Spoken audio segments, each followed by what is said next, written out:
Thank you so much for your patience as we transition to going live. So we are now officially live on YouTube, and we're also recording this night's presentation. So before we get started, as I said previously, please do much for your patience as mute yourself.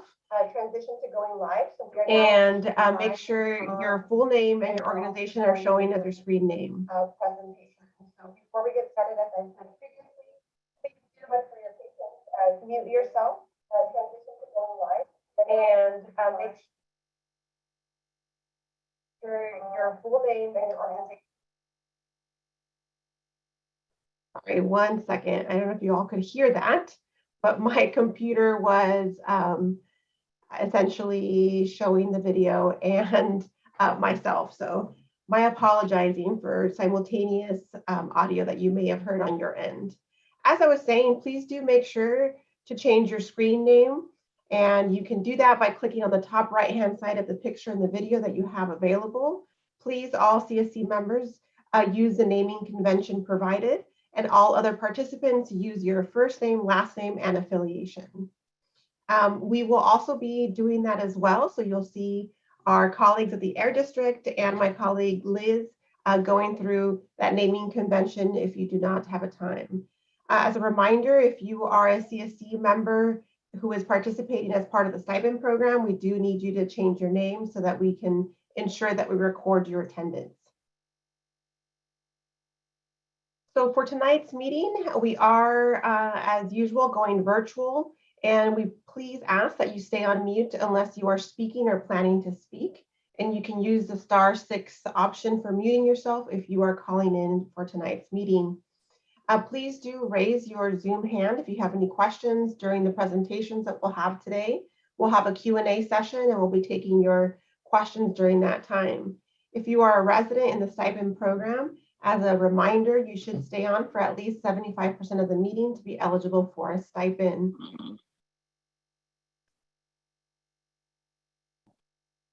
And for tonight's meeting, we do have a very packed agenda and want to remind you of our agreements. We want to have a productive discussion and we want to have a respectful dialogue. And we need your help in achieving the meeting's goals for tonight. And to do that, we're asking everyone to participate, everyone to be civil and respectful, stay on point, and be respectful to one another.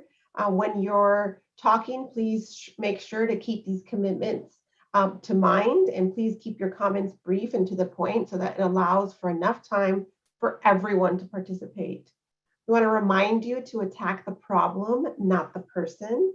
And we want to also remind you to seek common ground in tonight's conversation as we do on a monthly basis. For tonight, we are going to be talking about budget. So we'll start at 5:10, so momentarily talking about the overview of the AB 617 implementation and incentives budget. And then we'll move on to talk about the Community Air Monitoring Network. We anticipate a lot of engagement and a lot of questions. So please remember that when you are asking questions, to raise your hand and use the hand feature. We anticipate a lot of questions, so we will take your questions as we get them. And if you feel more comfortable asking questions on the chat, we will also read those questions from the chat aloud so that everyone can hear the questions that you may have. And then as we wrap up tonight's meeting, we'll talk about next steps and agenda setting for the future meetings that we have. And our next one is next week.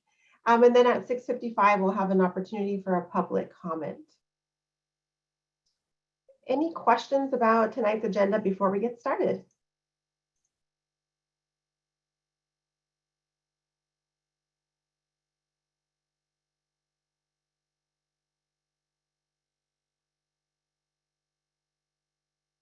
Not seeing any hands or comments in the chat, so I will go ahead and get us started.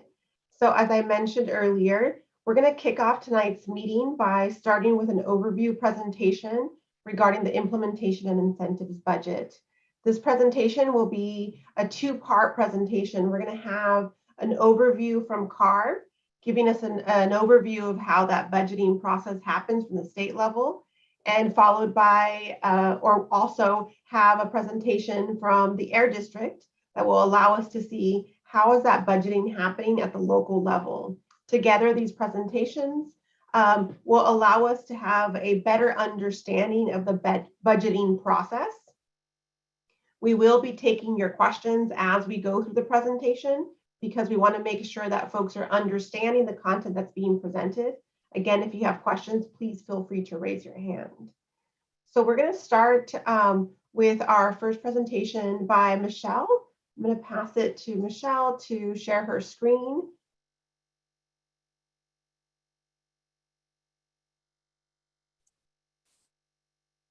Perfect. Thank you. All right, so we'll just jump in here. So I'm Michelle Byers. I am your Carb liaison. I work at the Office of Community Air Protection. And as always, my contact information is one of the last slides. Feel free to reach out, anything you need. All right. So tonight we're going to take this high-level overview of the budget, basically, for AB 617. And that includes 3 types of funding: incentives, implementation, and community air grants. And I also wanted to let you know that Brian will be dropping some links that will be helpful as we go along. And there are also many links on the last slide that will really dive deeper into each of these. So if you are up for it, check those out. All right. So the 3 funding categories that work together, the first one is the CAP incentives. And this is the community air protection incentives. And these fund incentive-based CERP projects, essentially. And these funds are used to make projects that speed up the adoption of clean air technologies, even before rules and regulations start to require them. So it kind of goes over and above. An example would be commercial lawn equipment replaced with zero emission tech, such as beyond what's available already. The next category is this blue puzzle piece, which represents the implementation funds. Now, these are the funds that kind of do the things that make the program and measures happen. So also known as operating funds. And so this funds things like the Air District and Carb staffing, administration, stipends, and air monitoring equipment. And the last one is the community air grants, represented here by the purple puzzle piece. And these are dedicated funds that go directly to community groups through a competitive process. And it funds things like capacity building, education, and technical projects, also like community-led research and monitoring. And it's important to note that the California legislature assigns a certain amount of money to each of these puzzle pieces in their yearly budgets. And neither Carb nor the Air District can move money between the puzzle pieces.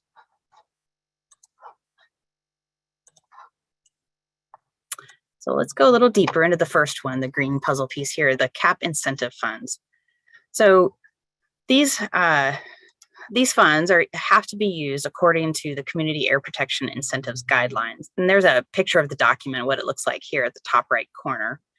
And the guidelines are essentially at a high level, says that the projects have to do things like benefit priority populations like the disadvantaged and low-income communities. It also has to reduce emission and exposure and foster job creation, training, and maximize benefits. So there's 2 types of projects, which is important to note. The first one is what we call established incentive projects. So these are projects that are already outlined in chapters 4 and 5 of the guidelines. And so these projects already have like their criteria and requirements and that sort of thing already described for you. And so then it makes it really quick and easy to implement these measures. So for example, in Shafter, they replaced the diesel school buses with zero emission buses. And so the whole project is outlined in chapter 5. The second type of project is what we call community identified projects. So these are brand new ideas, sort of out of the box thinking of ways of incentivizing doing some kind of a project, and it can be applied to either mobile or stationary sources. So one example is commercial lawn and garden equipment that gets replaced with electric versions.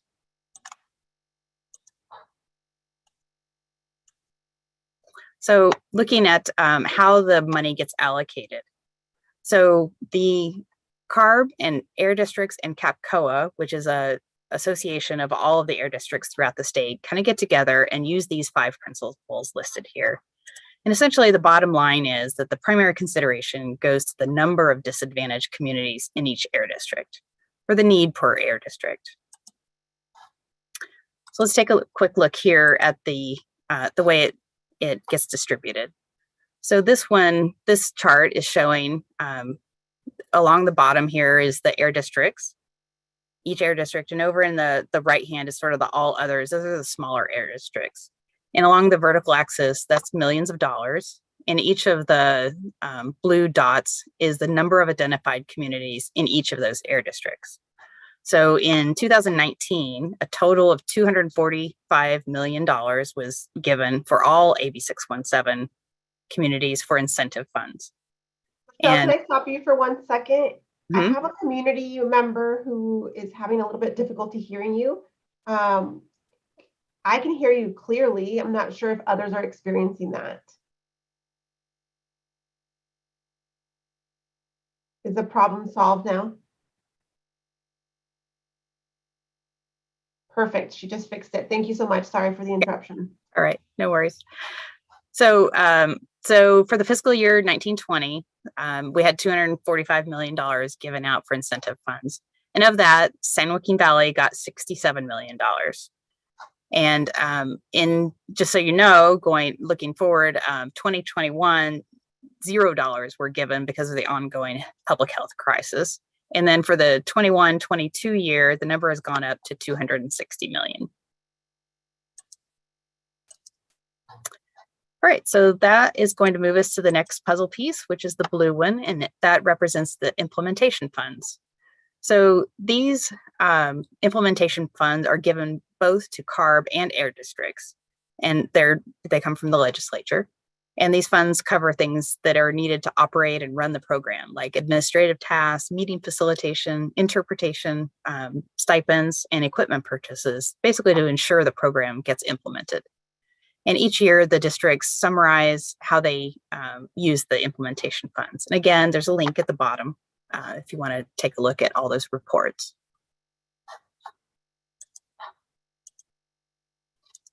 So now we're going to take a look at how the Carb implementation funds are distributed. So the air district will talk about their portion in the next presentation. So just looking at Carb here, again, the fiscal year 1920, Carb was allocated $16.2 million in total. And I'm going to start, give you some idea of what all these different categories are, starting with the blue piece here. So $3.2 million went towards the statewide monitoring plan and AQU. Now these do training to support air monitoring grantees, technical and laboratory support. And then moving to the green slice here, we've got support staff. Now that includes things like legal staff and IT and other administrative staff. It also includes staff support for the consultation group, AB 617 annual convening. Moving to the yellow puzzle piece here, we've got $4.1 million that covers the community emissions inventory and emissions reporting requirements. So each of these things is required by law. Just wanted to note that too. So this 4.1 million covers things like establishing inventory baselines and future projections, reviewing inventory along with the districts, and data collection, analysis, and data quality controls also, and initial community assessments, including the identification and selection process. Also, the criteria and toxics reporting rule comes from there. Going to the little slice here, just under $1 million goes to the technology clearinghouse, and that is collecting best available control technology to share statewide, a database to house and then display that information, and also developing a tool to increase the transparency of stationary source, permitting process, working along with the districts, and this was informed by community. And then the last puzzle piece, the biggest one here, is the orange one at $6.1 million. The bulk of the funds are used for the statewide strategy. So this includes things like identifying and selecting communities, the consultation group facilitation, logistics and contract management that goes into that, the blueprint update, including community engagement aspects of that, SERP and camp support, including the evaluation and engagement part, solicitation and administration of the community air grant process, managing the contracts for the AB 617 annual convening, and production and presentation of updates to the board. In addition to all of this, there's also Carb manages and tracks incentive funding and supports SERP strategies with enforcement efforts. And again, link at the bottom if you want to dive deeper. All right. So let's look at how the implementation funds get spread across the different area districts. So again, the same thing. Along the bottom are the different area districts. Along the vertical are millions of dollars, and the blue dots are how many identified communities there are within each area district. So for the fiscal year 1920, there was a total of 15 selected communities. We now have 17, of course. And the legislature designated $50 million for all of the area districts, of which San Joaquin Valley received 12.7 million. So I just want to note too, since the beginning of the program in 2018, when we had only 10 communities, we are now increased most recently to 17 communities, and this implementation funding has remained the same at $50 million. And that brings... I have a question before you go further. Can you go back to, I think, the prior 2 slides? The other one, that one. Is that budget just for Arvin, Lamont, or is statewide Carb implementation? Yeah, no, this is statewide. So I think I'll attempt to answer and let some other more knowledgeable people step in if I don't get this right. But essentially, you know, the people that work on these programs work on all the communities. So it's very difficult to separate out by community. So we're looking at the statewide budget that applies to all communities. So in the chat, you also had a question from Emma about whether the amount was also for 2021. And Brian had a response. I don't know, Brian, if you want to chime in on this one. Oh, sure. Yeah, Emma, and for everyone here. So I work with Michelle, and we use the 1920 budget as an example. Like, the funding did stay flat. So this is representative this year. It's just with the pandemic, the state legislature shifted money around. So we got like 0 one year, and they tried to backfill it. So it's hard to show the 2021 numbers look weird because of that. But it has stayed flat, where we get approximately 16 million over the last 3 years for Carb's implementation. And also the air district's implementation has also stayed the same, that 50 million over the last 3 years. It looks like Emma might have a follow-up question. Yes, thank you. Sorry, just to confirm that I'm understanding. So that's 16.2 million per year or since 2019? Oh, that's per year, and it's done annually, so it could change this upcoming year. But historically, it's been per year for statewide. Yeah. So there was 16.2 1920, and then 16.2 2021, and now 16.2 2122. Yes, hopefully. Yes, okay. Yes. Okay, perfect. I want to make sure I'm understanding. And then, so a question to what Michelle, you just mentioned about the statewide budget. So I understand it's a statewide budget, but I know that there's also, you know, been implementation in other communities. And forgive me if this is going to be discussed later in the conversation or in the workshop, but would we be able to see how the funding has been spent in other communities so we understand what is left over for South Kern? And it might apply mostly to the air district too. I'm not sure. Oh yeah, I think that will apply when the air districts give their presentation. They may show how they break it out in the community. But this is kind of like Carb staff that work across the communities in AB 617 implementation. Yeah, it's not, we don't break it up by community on the state side. Okay, thank you. Thank you. And I see Giovanni has his hand up also, but Giovanni, can you hold on for 1 second? Our CSC member Dolores is having technical difficulties. I just want to make sure that she can hear. Dolores, ¿me puede escuchar?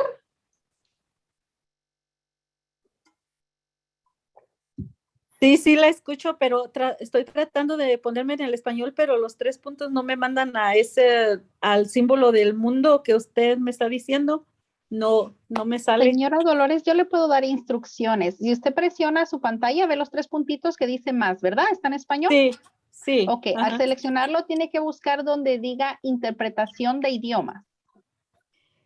Pues me meto ahí, pero lo único que me salen son para levantar la mano y unas cosas ¿No como tiene una dibujos. opción que diga más? No, no me sale ninguna de esas. Tal vez si puede salir y vuelve a ingresar para que pueda ver si le sale la opción, porque tendría que aparecerle ahí abajo. Tal vez si usted sale y vuelve a ingresar y nos deja saber cuando Oh, esté adentro. está bien. Déjeme, me salgo. Ok. I think she's going to log out and try to log in back to see if that works. Okay, great. We will continue, and when she comes back, I will ask for your forgiveness, Michelle, to interrupt for one more Okay. second. And then, so I'm going to pass it to Giovanni to ask his question. Yes. So in the San Joaquin Valley, who's included? Lamont, Arvin, Shafter, and who else? That way it can be put in the context where I understand the numbers better. 5 communities, right? Bryan, Stockton, Fresno, Shafter, Arvin, Lamont. I believe that's it. Those 4. Oh, 4. Sorry, I was thinking 5. Okay. So when I first learned about AB 617, I read some news articles and it said that if I remember correctly, Arvin and Lamont were getting around $30 million for this project. So I guess something I was hoping to see is to see how those $30 million are going to be spent within Arvin and Lamont, and what's the formula used to, I guess you could say, pay for the other things. So I'm pretty sure what you're asking is what the district will be answering in their next presentation. Oh, okay, thank you. Okay. If not, definitely let me know. We'll figure out the answer for you. Okay. Should I go ahead, Amy? Thank you. Please do. Thank you. Okay, so the last puzzle piece here is the purple one that was on the right. And so this is the community air grants funding. And this goes directly to the community-based organizations through a competitive process as they participate in the AB 617 process to reduce air pollutant exposure in their communities. So the air grants cover activities like hiring consultants and technical experts, capacity building, including community engagement and outreach activities, travel and logistical support like hosting and attending meetings, community operated air monitoring and related research, and data collection and analysis, including community-based participatory research projects. So now let's take a look at what's in the grants that are in San Joaquin Valley. So get to the right place here. So as of November 2021, there were 56 grants throughout the state worth $15 million, and 14 of those are in San Joaquin Valley worth about $3 million. And there are 13 San Joaquin Valley community organizations supported by those grants, and they include 6 technical and 8 educational grants. And I wanted to let you all know, and I'm sure several of you are on here that are sort of on the edge of their seat, waiting to hear at the February 24th board meeting, we'll be announcing the next set of grant awardees. So that's coming up right away. Michelle, I do see that Dolores has joined. Okay. So we are at discussion. If anybody has any questions, I have lots of experts here to help me too. We can Sí, start. Oh, go ahead. Dolores? Sí, Dolores, ya puede. Sí, ya ingresé y ahora sí ya estoy en español. Muchísimas gracias. Gracias a usted. Okay, and it looks like your first question, Michelle, is from Bianca. Bianca? Okay. Thank you. Hi, Michelle. I have a question in regards to the grants that you were mentioning. Mhm. That is because of the air district not attaining their air goals. Is that why Carb is giving them those extra grants? And if so, with the AB 617 is adding a little bit more to those pieces that the air district is needing to attain their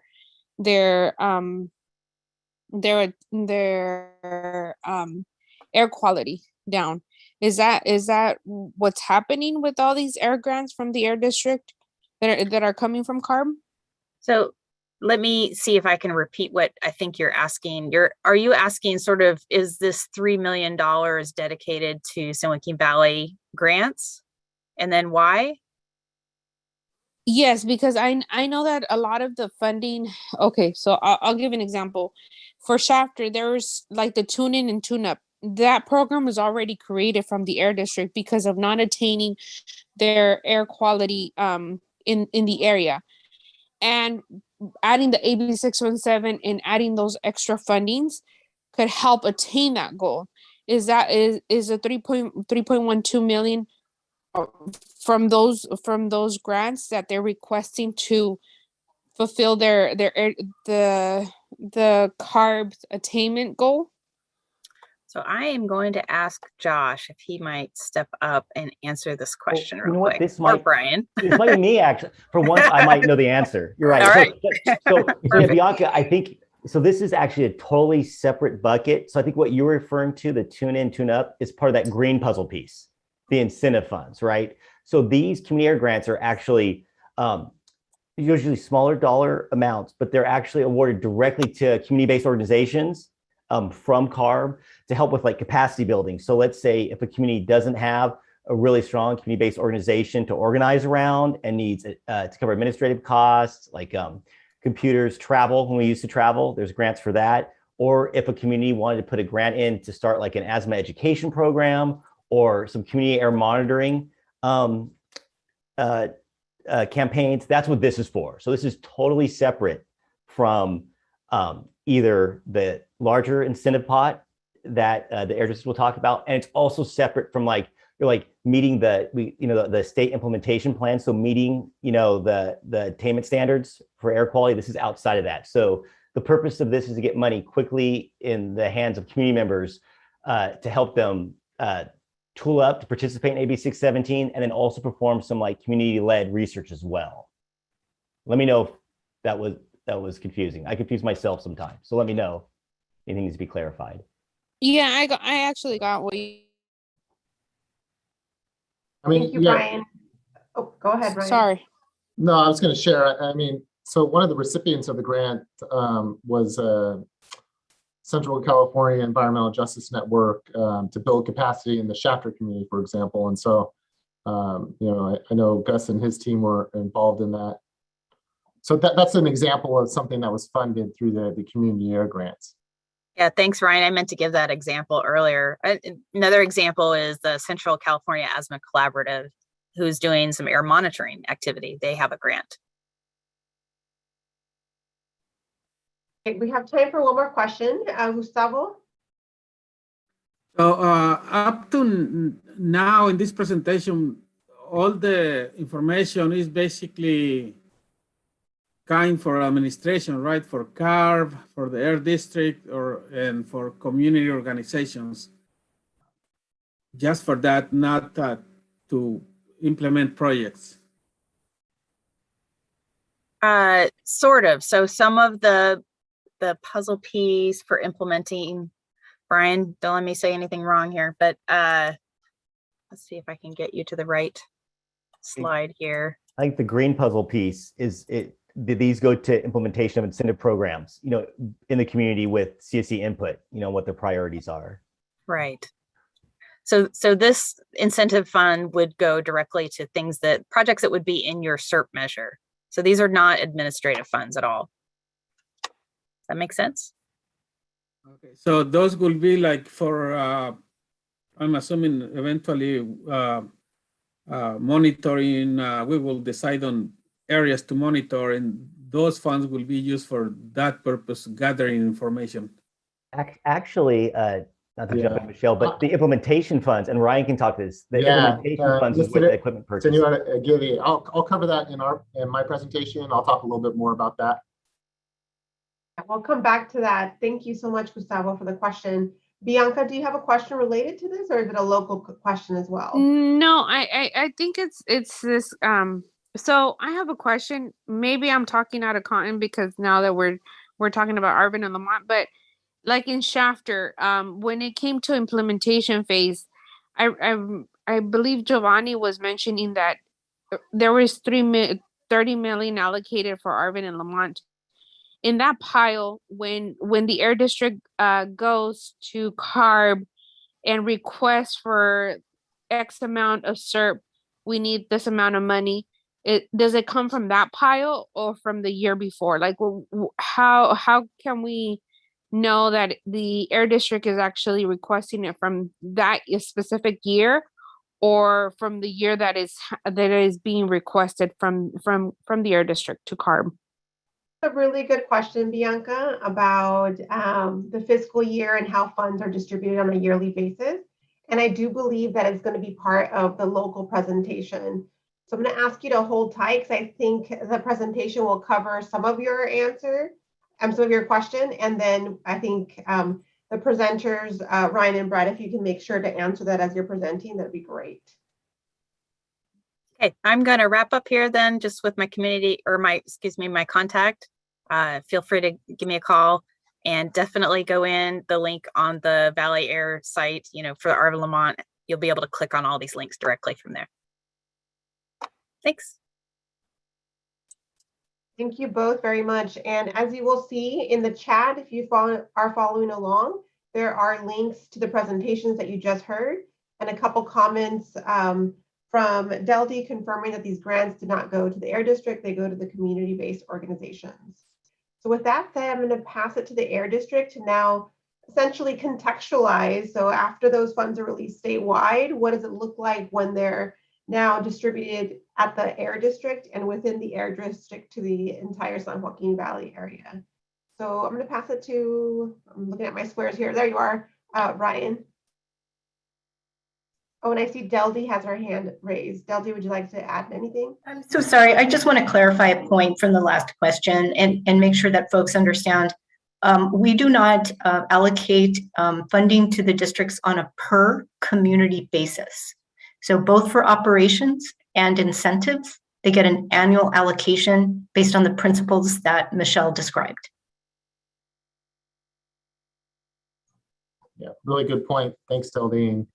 Good evening, everyone. Happy to be here. Great to see so many people participating tonight. I know as we get into this and then we start having more meetings, because there's a lot of work to cover, your continued participation is so critical and crucial to the success of the overall program. So just really want to thank all of you and all the partner agencies that are in attendance. And I really appreciate Michelle's presentation and covering a lot of information. And I think we've had some really great questions so far, and hopefully I'm kind of thinking of my presentation, and I'm guessing there's going to be plenty more questions, and so definitely want to answer all of those. All right. So what is the program support and implementation budget? So as Michelle discussed, Carb provides air districts across the state a set funding amount for implementing the overall AB 617 programs for all communities. Implementation funding is for supporting all aspects of AB 617, and this is a key point because it's been raised a few times. Implementation, if you think of it in terms of, like, you have a bucket, there's two separate buckets. There's the bucket for implementing the community air protection program, the AB 617 program, and then there's funds that are given to us to when we've worked with community steering committees on developing incentive-based measures, such as vehicle replacement, electric buses, those types of things. So they're completely separate. And as Michelle mentioned, one cannot be exchanged and moved from the other. They have to remain in those separate buckets. So I know someone asked about I think it was Senora Aguirre asked about air monitoring. and the funding for that. That goes in the implementation bucket. So that money does not impact the incentive funding. If it's decided to add another monitor, that doesn't mean that there's going to be one less school bus that would get funded. They're completely separate. One large piece of the support and implementation of AB 617 is, as I discussed, the community air monitoring network. But there's a lot more that I'm going to be covering in the following slides. So trying to break it down, Michelle had the nice pie chart, and we also have a pie chart, but just kind of talking about the different breaking down of what goes in the different areas. So we have what we call staffing, support, and resources. This is for working with the Community Steering Committee on developing the Community Emission Reduction Program.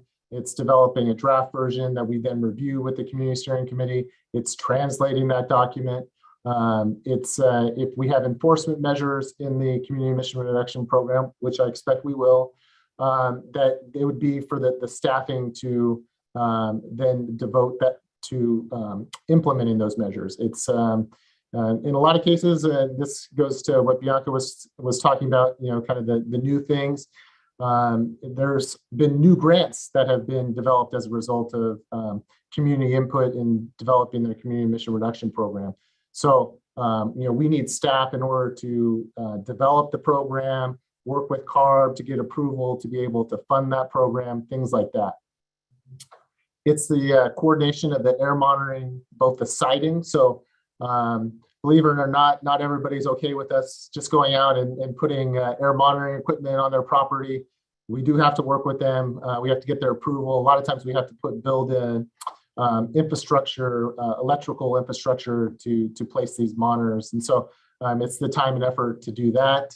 It's the planning and the coordination logistics of the Community Steering Committee meetings. And often cases, what we've seen in other communities, because there's so much work, especially in the implementation side, that we also develop subcommittees that work separately and bring recommendations back to the whole committee. It's the ongoing analysis of our rules. We have commitments, and this is one thing to keep in mind with this program. While the key, one of the key components of it is definitely the Community Emission Reduction Program and the community air monitoring, there's a lot more that goes into the legislation, the AB 617 legislation, and that requires a lot of district time to review our rules and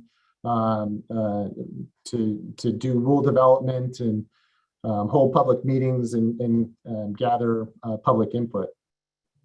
It's collecting and validating the pollutant reporting information from all stationary sources. That's another component that's required by the law itself.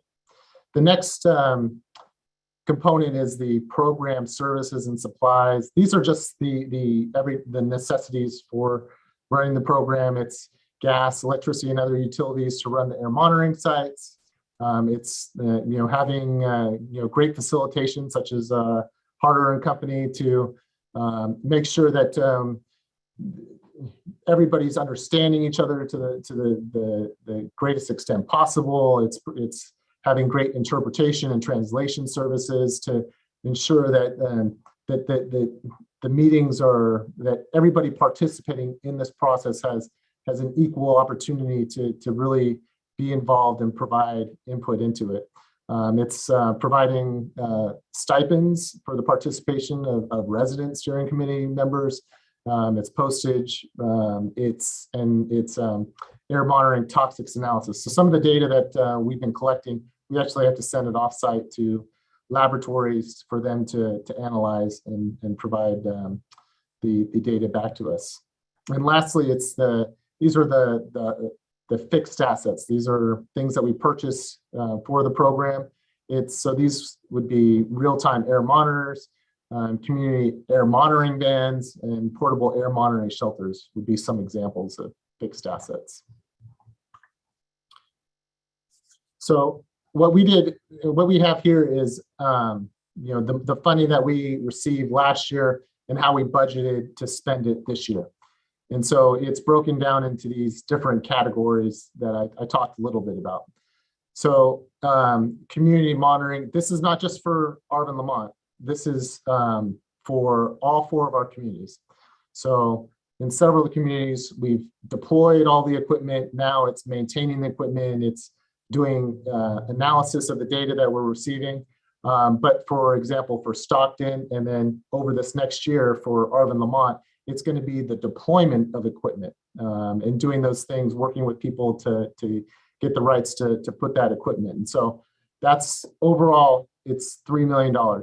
And the way that we looked at it for the Arvin Lamont community is roughly the same level of monitoring and the equipment wise as an estimate that we committed to the Shafter community. And Chai will be covering like the proposed costs for those different pieces in his presentation that's going to be coming up.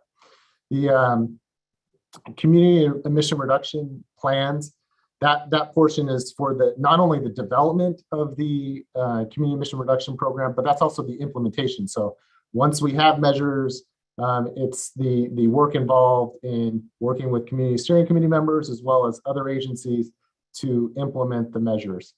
The community engagement component is the time and resources for meetings, and this program district-wide is very meeting intensive. We have a lot of meetings, and I'm thankful that they're all productive meetings, that there's a long list of action items that come from those meetings that allow us to continue to move the community emission reduction programs forward. Those other 2 components, review of best available retrofit control technology and emissions reporting, those are the 2 other pieces that are mandated by the AB 617 legislation itself. It's things that we're required to do as part of that. And so we have to allocate resources to be able to do that. So looking ahead to the SERP incentives measures budgeting. So this is what we're planning to do next week with you. And this gets to Giovanni, what he was talking about. While we don't have a set dollar amount for how much is going to be available for the Arvin Lamont community, what's historically there've been tens of millions of dollars available for incentive measures. And so the way that we go about developing it is basically some of the work that we've already done in identification of the concerns that the steering committees have raised. We've thought of a few things.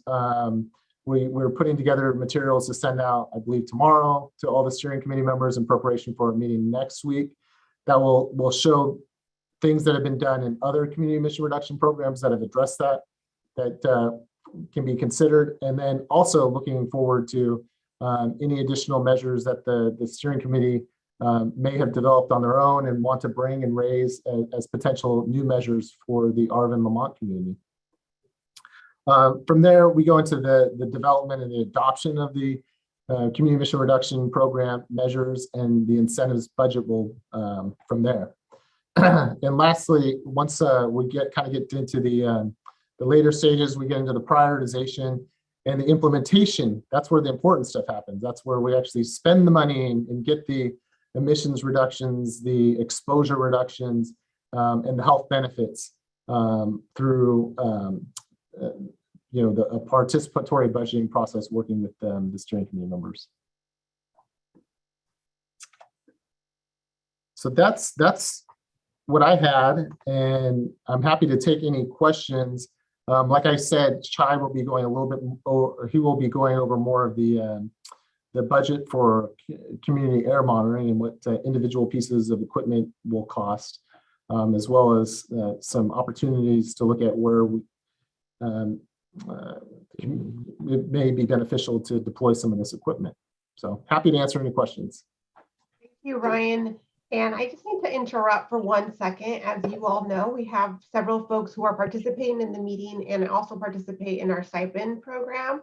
And so I'm going to spotlight here on Sunshine Tea. Can you tell us who you are? We have a mystery caller and we've never seen this on camera. I don't know, in the Spanish channel. Is this person in the Spanish channel? I can't see on my end.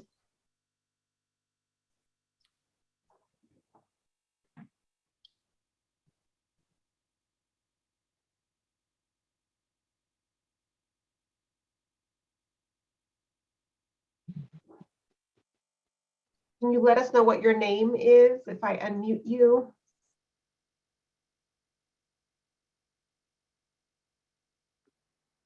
Sunshine T1.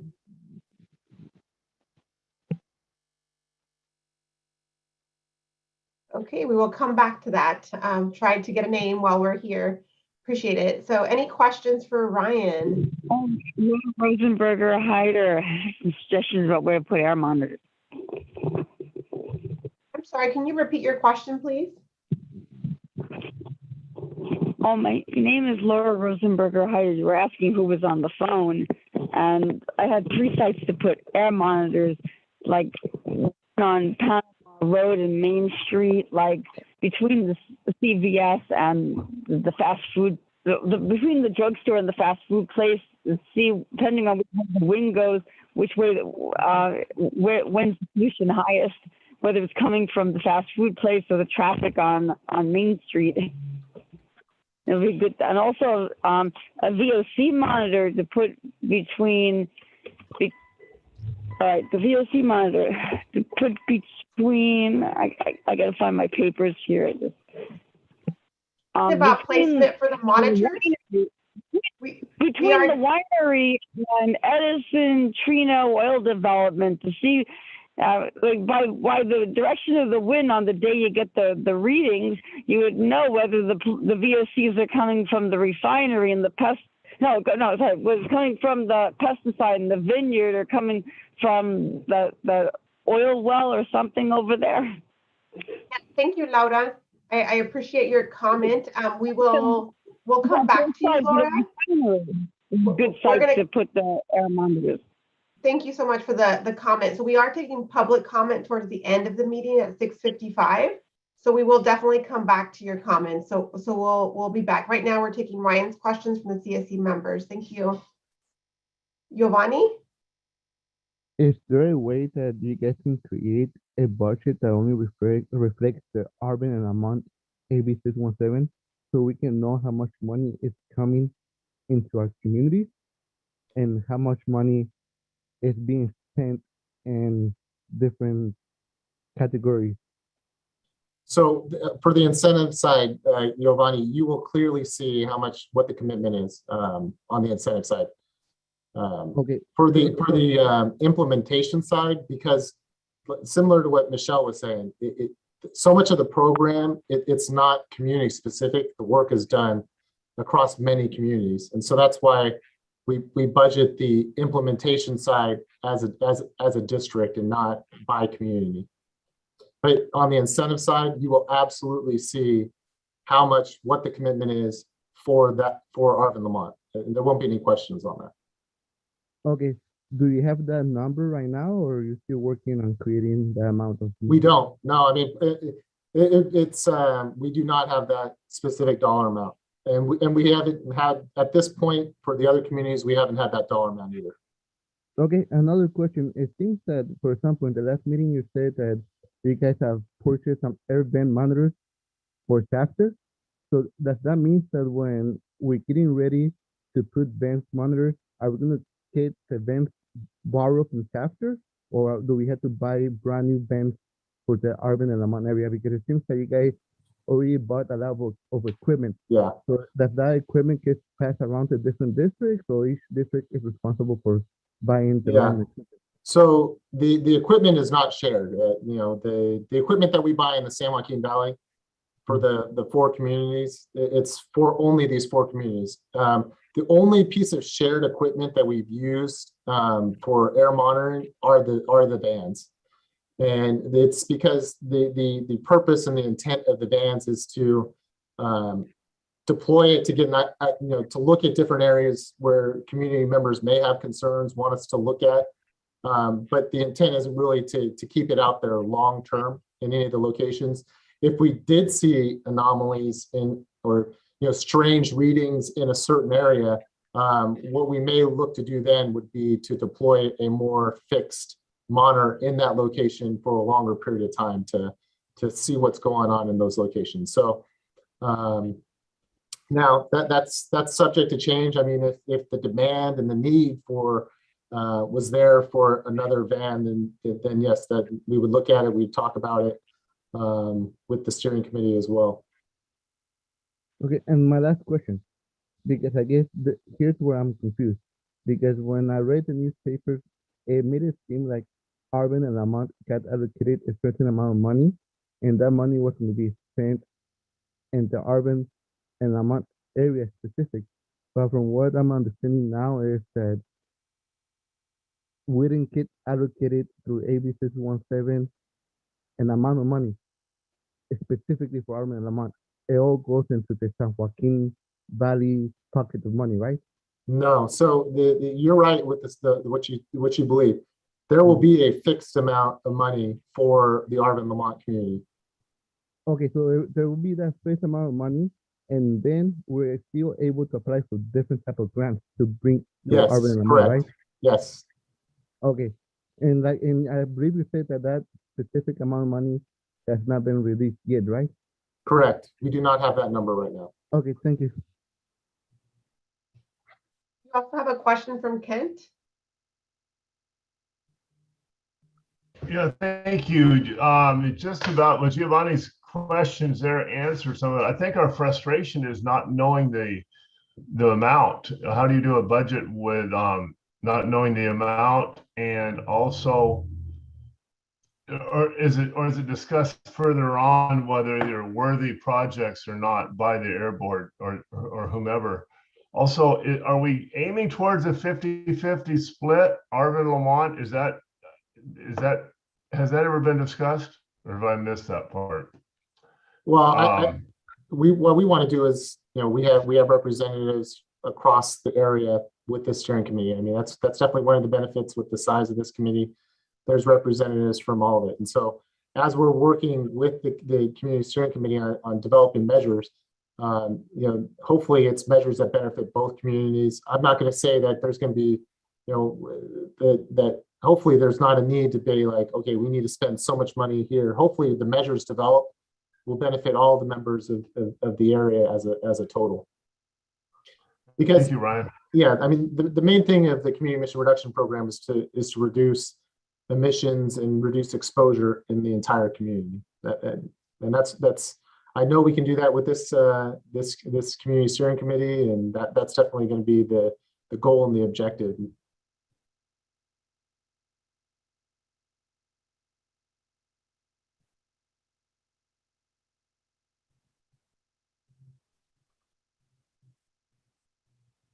Thank you, Ryan. It looks like you're off the hook. I don't see any more questions. Any other questions from folks?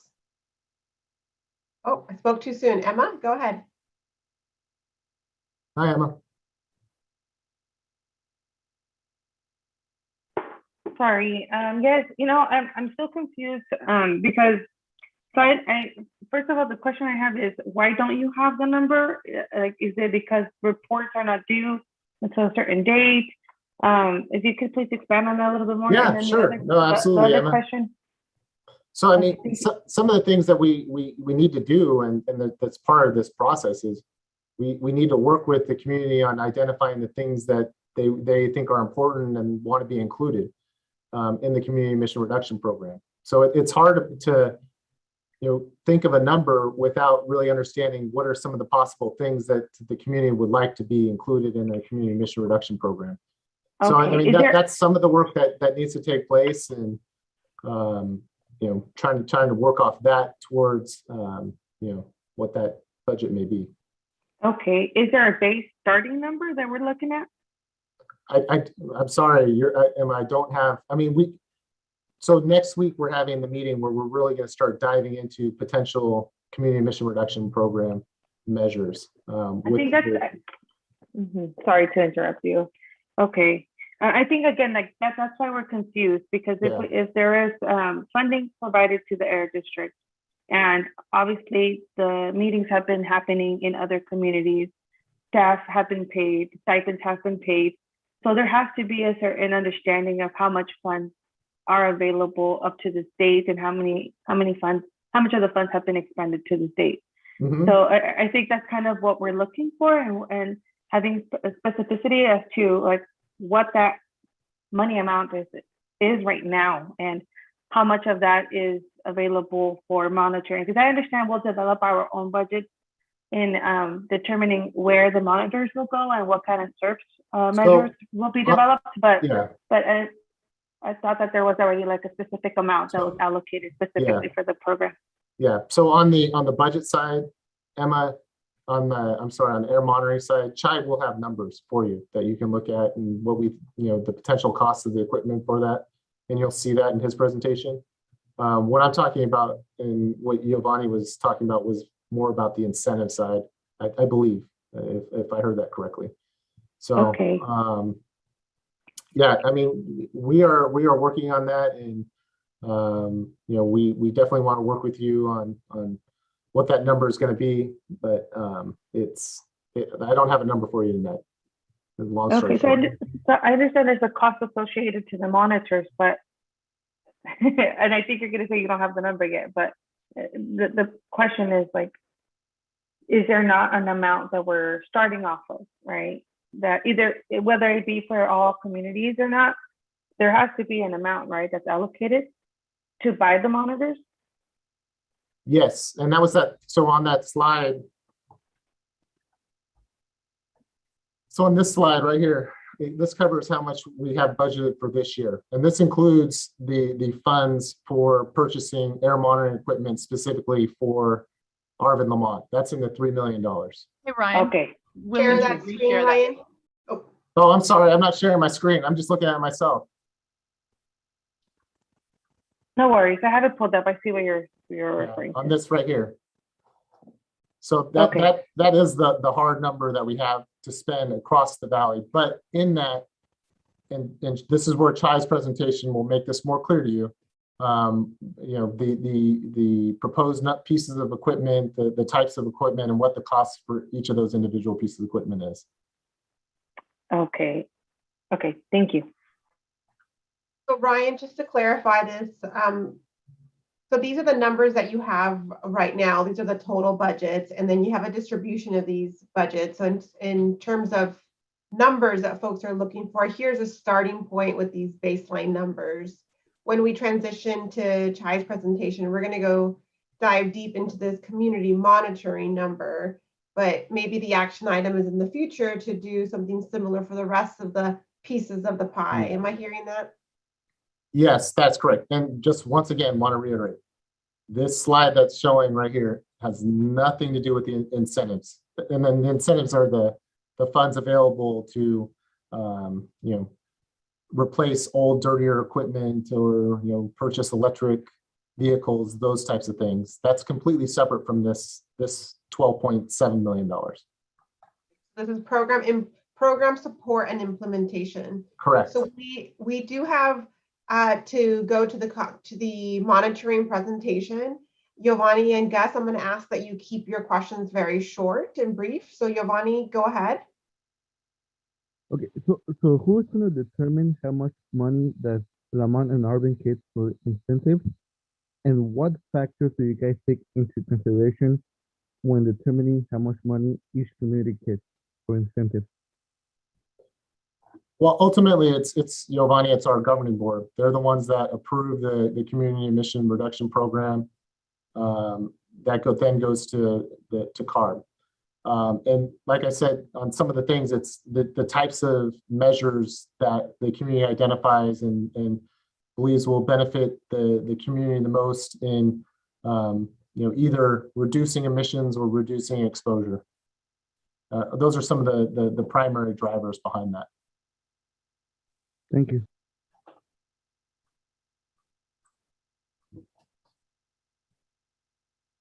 Thank you so much, Ryan. So with that said, we're going to transition to the next part of today's agenda. So now we're going to talk more specifically about the Community Air Monitoring Network, including updates on the most recent outreach efforts on various contacts within the region that have been willing and able to host the community monitors. During this section, just like we heard right now, we're going to go through a series of slides and have some content presented to you. Because there are so many things to discuss, we will make time at the end of every section within CHI's larger presentation to get any questions that you may have. In addition to that, we are hoping that this presentation about community monitoring will allow you to make a decision, or at least have some input on the locations of some, if not all, proposed air monitors. So this information is really important as we go through the locations that CHI will be talking about. I will ask CSC members your thoughts, ask for your input so that we can arrive potentially at consensus on at least 3 of the locations that CHI will be talking about. So as the presentation is going on, please keep in mind for CSC members, how much do I agree with this location? Do I have questions about the location before I can make a decision? Like, have those questions in mind so that you can be ready to discuss what your perception and your ideas are for each of these locations. So with that said, I'm going to pass it to the Air District to give this presentation. And again, CSC members, we do need your full focus and attention so that you can be engaged and ready to contribute with your decisions. All right, thank you, Amy, and good evening, everybody. Good to see you all. Let me try to share my screen here. All right, can everybody see it? Okay, so I'm going to go over just the equipment itself, a brief overview of the equipment, and a little bit of the cost to give everybody an idea on that, and then Brad Dawson, who's a supervisor, is also here with me of the community air monitoring team.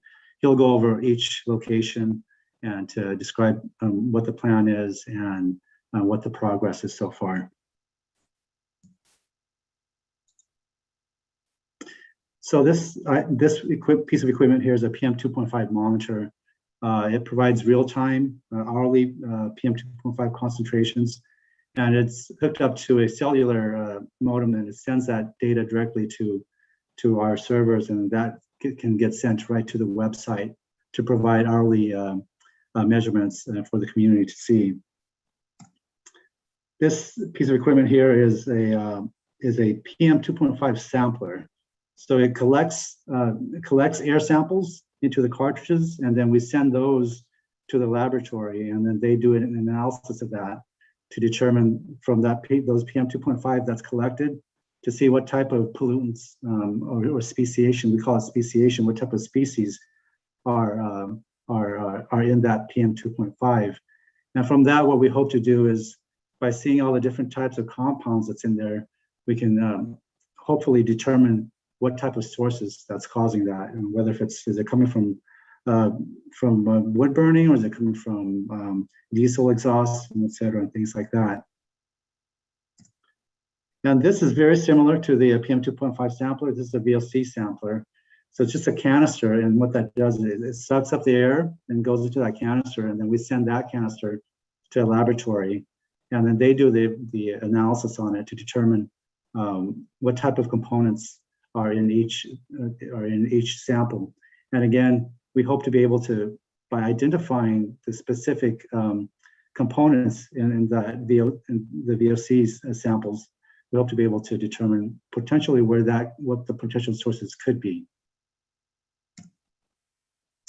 So what you see here is an air monitoring trailer, and it has multiple pieces of air monitoring equipment in there, so they can provide real-time measurements of PM2.5, BTEX, H2S, black carbon, SO2, NO2, and ozone. And usually, because it's a larger piece of equipment, it has space at the top area here where we can put our PM sampling and VOC sampling equipment that I had mentioned earlier up here. So this is a smaller system. It's called we call it a compact multi-pollutant air monitoring system. And it's usually combined with the PM 2.5 monitor that I showed earlier. And so this is a compact monitoring system. And what it does is it's basically each individual piece of equipment, those are taken out of their own boxes and enclosures and put into this small enclosure so that we're able to measure almost the same amount of pollutants as we are able in the larger systems. And so they're all into this compact system here. Provides PM 2.5, BTEX, total VOC, H2S, and all these other pollutants here. Measurements, real-time measurements of those. And again, all of this is hooked up and it sends it straight to our servers. And then we can hook that up and have that displayed onto the website for the community to see. And lastly, here is an air monitoring van, and it provides a multitude of pollutants that it can measure in real time. And one of the benefits of the van is that it allows us to go to any location at any time. And even if there isn't any electrical power there, we can park there for a few hours and get the readings at those specific locations. And so again, this is right now we have 2 vans, and that's currently being shared within the community so far. And here's just a really brief summary and overview of the estimated costs and capabilities. Like the PM 2.5 monitor here, you can see that all these various types, which ones provide the real-time monitoring, which ones provide high quality data, and the different types of pollutants here.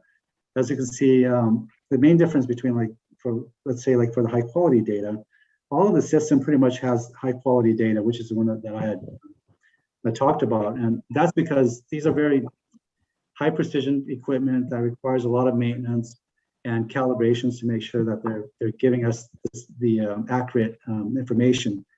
Now, there are other types of sensors, which we call low cost air sensors, and they're much less expensive. They're like $250, but you cannot calibrate those. Whatever they are is whatever it is. So the information is not as accurate that we get on it. But one nice thing about those is that if you have a lot of them out there, it kind of gives you trends.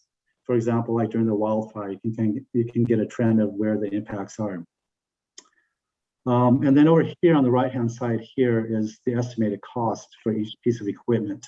So again, this is just for one piece of equipment. So one of the PM 2.5 monitor is about $25,000. And as many of you have noticed, prices have really been going up ever since the pandemic due to shortages. Just like the prices of cars have gone up, the prices of equipment that we have are also going up. And so these are rough estimates, and we'll have to see as we move forward and we start purchasing these. Hopefully prices don't go up too much further from here, but that is something to be expected as we have chip shortages and other shortages. So $25,000 for the PM 2.5, $220,000 for the compact system, and the large trailer. I think in the presentation that we have online, I just noticed that we had it for $400,000. And one item that we forgot to include in there is there's a special piece of equipment that can measure specific species of VOC, and that's very specialized piece of equipment is $400,000. And so that's $400,000 on top of the trailer and all the other equipment's in there. So it's actually $800,000 for that set. The air monitoring van is $500,000. And so that's the only piece that's being shared within the AB 617 communities right now. And as Ryan had mentioned, as we go through this process, if there is a need for that, we can definitely make that as another consideration. And then the VOC and PM 2.0 speciation or the samplers, they're about $50,000 for both of those. And so that's for the initial purchase of the equipment, but we have to send those out to the laboratory. Usually we do like two samples per week, and we send those out. And so for all that, that's about $65,000 per year.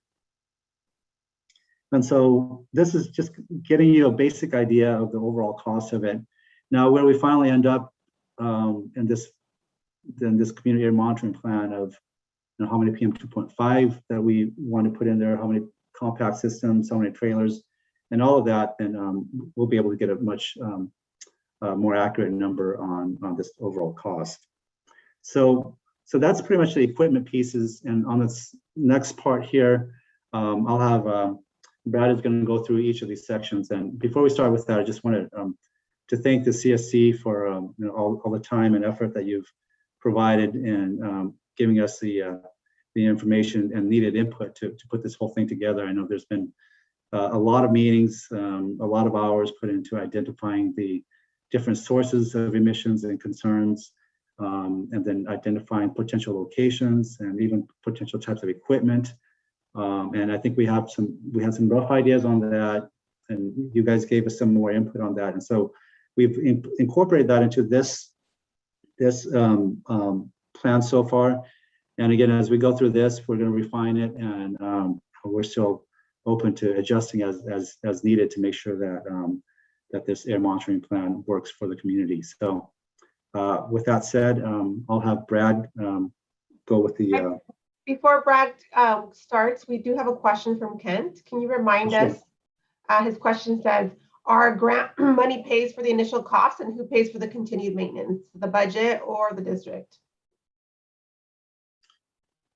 Well, Ryan, feel free to add into this, but as Ryan had mentioned earlier, there is that budget that's being shared among all the communities. And so for this year, let's say we'll be purchasing the equipment for Arvin Lamont. So a lot of that budget will be spent in Arvin Lamont to purchase the initial piece of equipment, and some portions of it will be used to ensure continued operation of the other locations. And then after this year, after we purchase all the equipment, the next budget year, there will be another budget for air monitoring, and that again will be shared among all the other, all the existing air monitoring, all the existing AB 617 communities. And the budget to maintain this will be coming from that as well.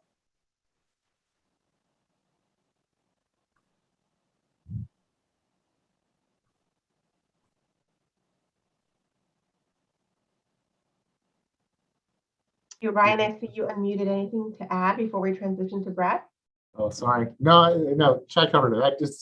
It's not coming, once again, this is not coming out of the incentive fund. This is the implementation, the money that Carb gives to the San Joaquin Valley Air Pollution Control District to implement this program district-wide. So it doesn't come out of the incentive pot or bucket that we talked about. And the ongoing, that includes the ongoing maintenance. Now, the only key point here is, as Michelle mentioned, this is provided to districts on a year-by-year basis. And so on a year, like right now, they continue to give us funds, but it's not a funding source that we know is going to be there every year. It's something that they have to re-budget every single year. Thank you. Gus and Bianca, do you all have a clarifying question here before we go on? I no, know. I Oh, could- go ahead. Sorry. No, my question could wait. I do have a question for you, Ryan. Yes. For like the Shafter area, Yes. we've had a number of days where there's some issues happening with the monitoring. Does that still affect the budget, even though they're not reading those days of monitoring when the monitor is off? Or what does the air district do in those cases when we have at least a week where monitors are off? So I mean, it's really important for us to have those up, and so Chai and his team spend a lot of resources making sure that they to the maximum extent possible that they don't have any problems. One of the unfortunate things that we are seeing though is there's definitely supply chain. So it relies on sometimes new pieces, new parts to come in, and due to supply chain issues, these other things, sometimes it's been taking longer to get, which is unfortunate, but it doesn't impact the budget at all. Whether or not if it goes down, we're whenever we have it go down, and as you've seen, Bianca and the other Shafter residents, as soon as we know it's down, we send out a message, give everybody an update on what's going on with it, and a projection on when we think we'll have it back up and providing data. So But it doesn't impact the budget when those pieces of equipment go down. I mean, oftentimes we need to maybe purchase, pieces of equipment, or sometimes it's needed routine calibrations that need to be done on the equipment to make sure that it is providing really high quality, accurate data. Those are the types of things that why those units may be taken down once in a while.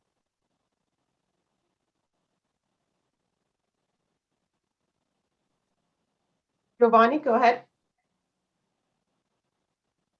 What is the reason why we're not able to share air monitors from Chester or other places and bring them to Lamont as opposed to buying brand new ones? What was that question again? So Giovanni was asking why wouldn't we just buy new equipment versus, I'm assuming he's talking about, you're talking about the air monitoring vans. Why wouldn't we just buy an air monitoring van specific for Arvin, Lamont? And it really goes back to what the purpose and the intent of the use of that equipment.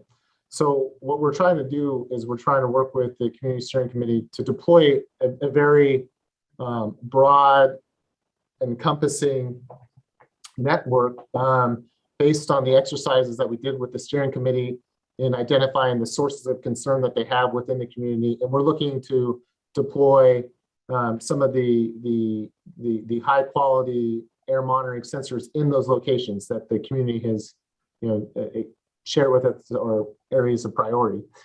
Where we would use the bands is to supplement that. It's like if there's another area during this process, it's like, hey, I noticed something in this area, Air District can, I would like you to go out and to look at it. So we then deploy that resource to go out and look at it. And if we do start seeing things, then we bring that back to the community steering committee and discuss it, and what the next step may be. But it's really because the mobile vans are really just there to support the really extensive, more stationary air monitoring equipment that we're hoping to deploy in the community. Yeah, but as far as all the other components, all the other air monitoring equipment, they will be, they are new equipment and specific to Arvin, Lamont. Wonderful. Thank you both for clarifying that. So now we're going to transition, and we're going to go through, Brad's going to walk us through some of the proposed sites. And so I do need all of our CSC members to be on alert. We need your attention. We need your engagement. Like, this is your moment to contribute to the support for these monitors and to show whether or not you want these monitors to be placed in these locations. So I will be calling on you to vocalize or show your support with a thumbs up when we get there. So please be on alert. Brad, please go ahead. Great, thank you. And I just to clarifying, Amy, did you want me to stop at each slide to discuss each one with the community, or are we doing that at the end?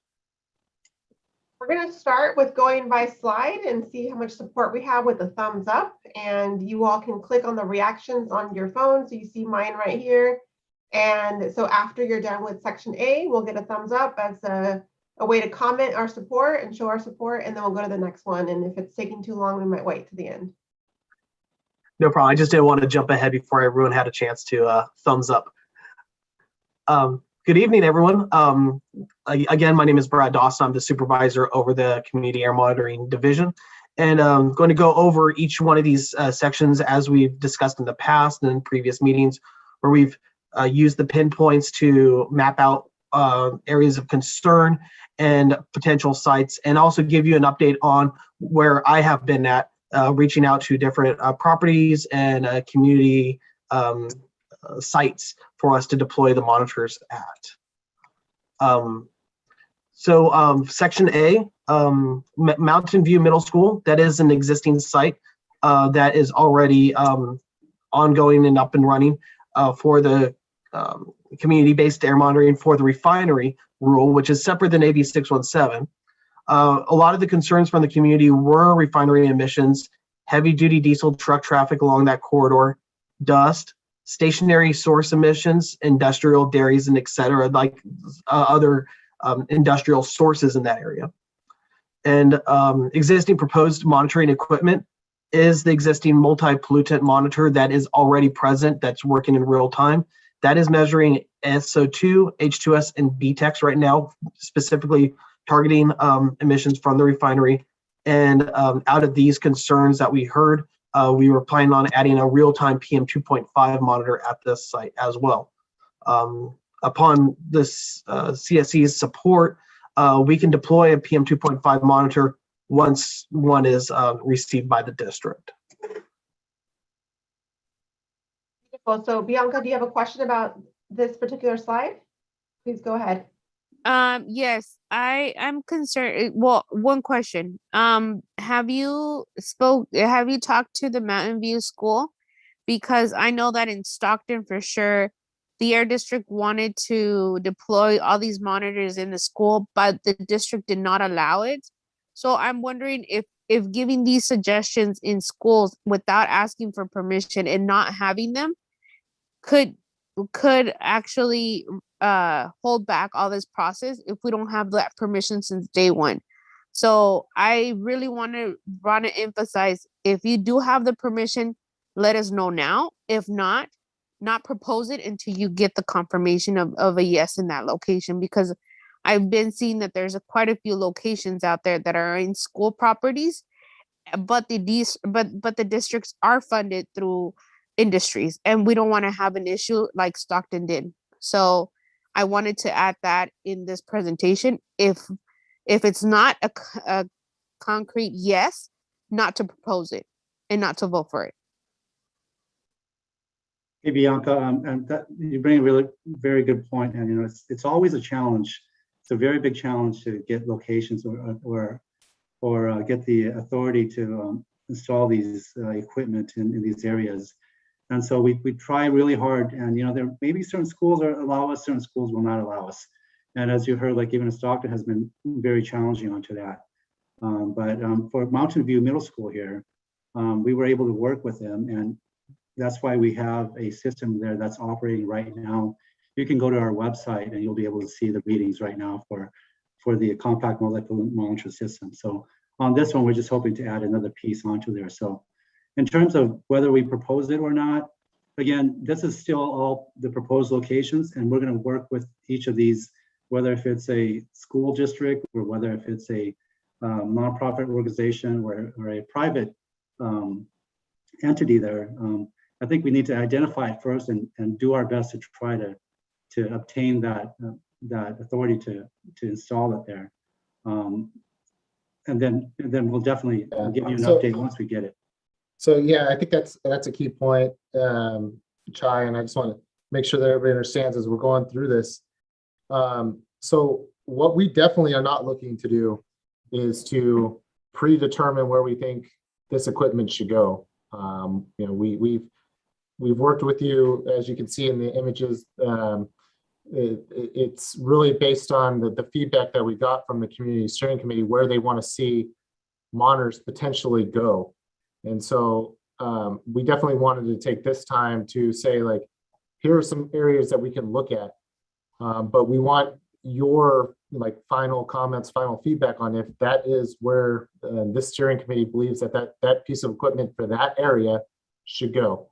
And so we don't have a definitive, because we didn't go to them and say, hey, we want to deploy this piece of equipment in this location, because we haven't had this conversation with the steering committee. I think what we've heard regularly through this process is that the steering committee wants to have input into where these go, and so that's what we're looking to do here.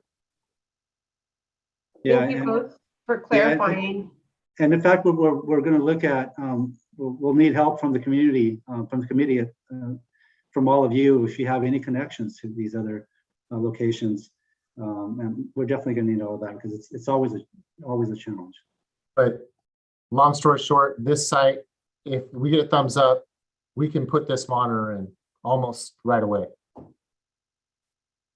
And thank you both for the clarification. And one more point to clarify from Bianca's question is, we're not taking an official vote. To Ryan's point, the air district is getting your input. Is general support for it, or is there not support for it, so that then the air district can work to actually install those monitors. So CSC members, any other thumbs up or questions about section A? I see 2 residents have their hands raised, but I'm looking for CSC members at the moment.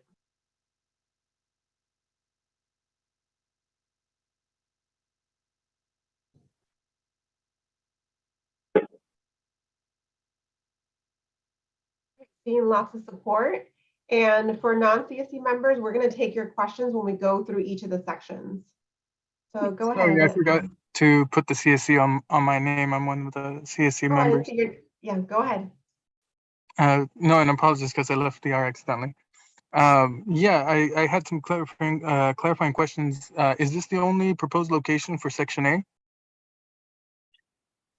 No, but out of the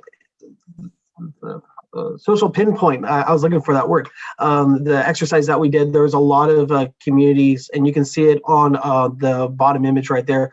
A lot of people were suggesting to continue to expand that site with monitoring other things such as heavy duty diesel truck traffic and dust, which a PM 2.5 monitor would help measure those pollutants.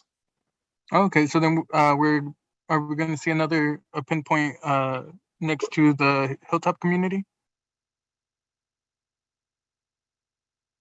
No, there was one monitor for each section, and so focusing on where the existing monitoring was already at, and as well as committee response, and yeah, so we were proposing this, but if there is other suggestions for a site, like Chai was saying, this is this process for us to hear back. So what we could do, Jesus, I think this is kind of what we were thinking of. What we could do is we could definitely deploy the air monitoring band and see what those readings look like in comparison to maybe what we see at Mountain View Elementary. And if we see a difference there, then that may be an opportunity to then look to add another air monitor. Okay, because looking at the pinpoints, it looks like a lot more people identified issues right up against the Hilltop community. So I imagine that would be a great location to identify a place to set up monitors. Not to mention that it's a whole community in that area, and so then this is the only proposed monitor location so far. Because I'm sure we're bound to find some community member in the area that would be more than happy to let us use their home because it's such a prevailing issue in that area. Has there been any outreach effort in that area? So initially, no, but a lot of the pinpoints that you see in those areas were focused on refinery air monitoring. And so that's why we understood that those would be reflected by the community-based air monitor that is in place currently. Okay, so are you then saying that we would see the same level of impact a mile downwind as opposed to right up against the refinery? The refinery will actually be having a fence line based monitoring system for the refinery themselves. So they will actually be having a monitor at the facility too. The community-based monitor was placed there as prevailing winds to be the front line with prevailing winds to the Lamont community right there. That was the initial response for that. But if we are hearing that there is concern for the Hilltop community that is northeast of that area, we can start working to see if that's an opportunity for the van to go out to, or if something else needs to be done. So Brad touched on it a little bit, and so we've talked about it in the past, the petroleum refinery air monitoring, and so I dropped in the link to it, and on that link, it includes both the district's community air monitoring that has been listed here on the slide, as well as the fence line monitoring data that is now available. Both of those are linked. So Jesus, why don't you take a look at that? I mean, that I believe that covers a lot of the hilltop area, but if you have additional feedback after taking a look at it, definitely let us know. So then the monitor at the site is a delivers information in real time like the other monitors as well? It does, yes. Okay. Yeah, in fact, the monitor at the refinery actually covers the entire path on the east side, a portion of the south, and a portion of the north side. Gus, I see you have a question. Yes, how's it going, everyone? Good evening. Just kind of a general question. So we're gonna go section by section, similar to what the exercise we did on the 15th of December, where there was, oh God, how much? There's about 6 different sections, I believe, from A to H. And so we're gonna go through each one of these right now and give our general consensus if we kind of approve of the monitor placement there. And for example, in section A, and piggybacking off of Bianca's question, as of now, there wouldn't be a need to get the approval of the school because it currently is existing monitor on site. And this, if we do a thumbs up, it would be to essentially add a PM 2.5 to that pre-existing monitoring system. Is that correct? Yes, we already have a contractual agreement with the school district already for this site. So if there's any expansions, that would just be proposed in the future contract with the school district that we already have in place. Okay. With the good relationship so far that we've had with them. So it would be an easy site to expand quickly. So Brad, I can't remember, but I didn't think that contract had specific language about the specific monitors that we put there. Is that right? Or it does? It does not, but I think just clarifying statement would be. But yeah, we're pretty much good to go there. Okay, and giving the thumbs up in this, I would say for section A, is that we're giving a thumbs up to add the PM 2.5 PM monitor, which I agree is an amazing thing. And then to Jesus's suggestion, if there is in this section A, other places, like I've been reading the comments, Emma suggested there's a dairy. Is that where we bring this up now? Or will there be another time where we suggest additional monitors per site location? I just want to make sure that we're understanding how much we should participate right now versus saving it for later. Yeah, I think we're trying to get all input. Okay. Basically at this point. So yeah, definitely give us your input, and then we can move forward from there. Perfect. Okay. Yeah. So thank you for that. And then I think one input that I would definitely have is like for the dairy that is on East Panama Lane and South Fairfax and Fairfax. So I think that's a location, and we see here on this map to the left, that barrier that extends out in red grabs a large part of the dairy facilities. But that would be my other suggestion. So definitely a thumbs up in adding the real-time PM 2.5, as PM 2.5 is, one of the most prominent pollution sources in this area. And then also looking at what kind of monitoring system, whether it's a van or others, near the dairy. So, like, I guess, kind of getting to the purpose of the air monitoring too. I think what we were hoping to do was capture some of those emissions from that 2.5 at Mountain View, from if there were any dairy emissions with prevailing wind blowing mostly out of the northwest. If there was PM 2.5, hopefully that would be picked up.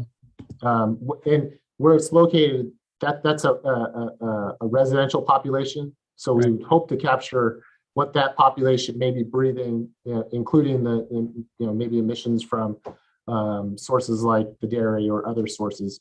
So not looking to put maybe a monitor right next to it but more where people are living. Perfect. And do we have windrow monitors in this section A? Do the refinery monitors have windrow monitors where we're able to detect wind Yes. movement? Do they? Okay, perfect. Okay.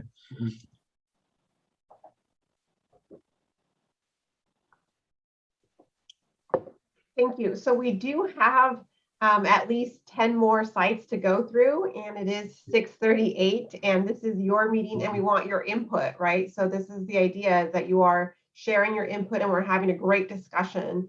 So what I'd like to propose, just to help keep us on track, is I'd like for the Air District, if you feel comfortable going through the proposed sites, and we'll hold our questions and comments at the end and really share if there's opposition or more considerations the Air District has, we can give them your opinion at that point.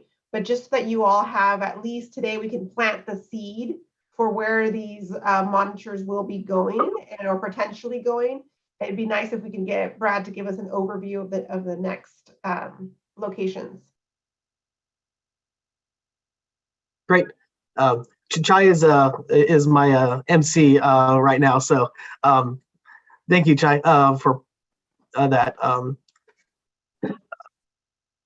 slide change. So going back to section B, right down underneath section A, based off of a lot of the concerns from the community with that social pinpoint exercise that we did a couple of months ago. Alicante Elementary or Bear Mountain Recreation, kind of right in that central location of Lamont, right where the children are present, sensitive receptors, was our proposed location for the air monitor, kind of based around the concerns as well. The concerns were heavy duty truck traffic. That's going to be a main concern throughout all of our sites. So you're going to see that one pop up pretty much across the board. Dust as well, pesticides and odors coming from the west side of that area. So we proposed to place the compact multi-pollutant monitor system that Chai showed the trailer of. That does real-time PM 2.5 monitoring, NO2, it can do ozone, SO2, H2S, and BTEX. We can also add in toxic VOC speciation, where we send those samples out to an independent laboratory and get those results back. With this site, I actually reached out to Alicante Elementary because we already have that working relationship with the Mountain View Middle School. We did a site walk. They are proposing that with their superintendent, so we are still moving forward with that. We already have a good relationship with one site, so we're hoping to expand that at Alicante. But we are still working through those chains. Nothing's official yet, but we are pursuing, making sure that we can be approved for that site. Going down to section C, right underneath section B, this is kind of like that weed patch area, I believe. Proposed location was Sunset Middle School. We also have a proposed potential additional location for a real-time PM 2.5 monitor closer in the community right there. But a lot of concern, as you can see in the social pinpoint, was close to Sunset Middle School. The concerns, again, were heavy-duty diesel truck traffic, dust, and pesticides. So the proposed monitor location, proposed monitoring equipment is a PM 2.5 monitor at that Sunset Middle School. I've reached out to the superintendent of there, and they are receptive of having us at their site. And we are just waiting, scheduling conflicts to get them available so we can have a Zoom meeting or something like that to discuss what we could do there if they would like us to go there. But again, we also had that potential location in the community right there of Weed Patch for potential additional PM 2.5 monitor. In section B, there's a lot of different various locations, a lot of different concerns: dust, pesticides, odors, odors from the irrigation ponds that are out there as well, oil and gas operations. So we thought that this would be a great opportunity, and also how vast it is. And there's not a lot of structural sites that you can build off of air monitoring wise. So we thought this would be a good location for the mobile monitoring van. So that way we can actually kind of drive into an area and place it there. If we get a site that we can actually park it and plug it in, we can do overnight monitoring, or we can just drive over at a crossroads, pull over on the side of the road and do monitoring there as well, especially based off of community concerns if there is a concern for that area. And I just wanted to also add that a lot of these concerns here were being addressed, for the Sunset, for the middle school there. So it's really the monitoring at Sunset Middle School is to also address some of these concerns as well, because they're nearby. Yeah, Sunset Middle School is actually in section D, but it's like right on the border between C and D. So we threw it in the slide for C, but D is such a big area, and Sunset Middle School is like right on the borderline. So that's why we threw it in C.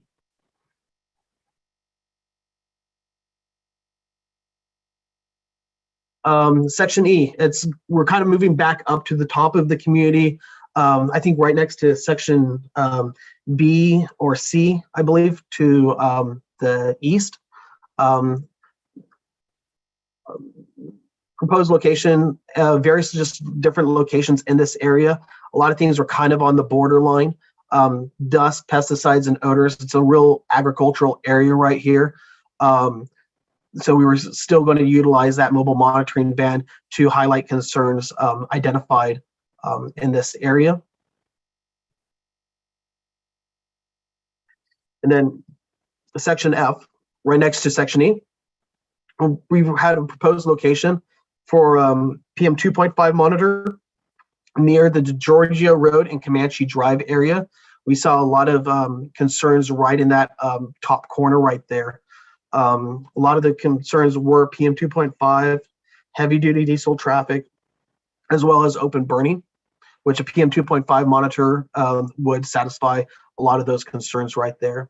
We are still looking for a proper site that we could place the monitor at. We're still looking at landowners and facilities and other things out there that we can place the monitor at.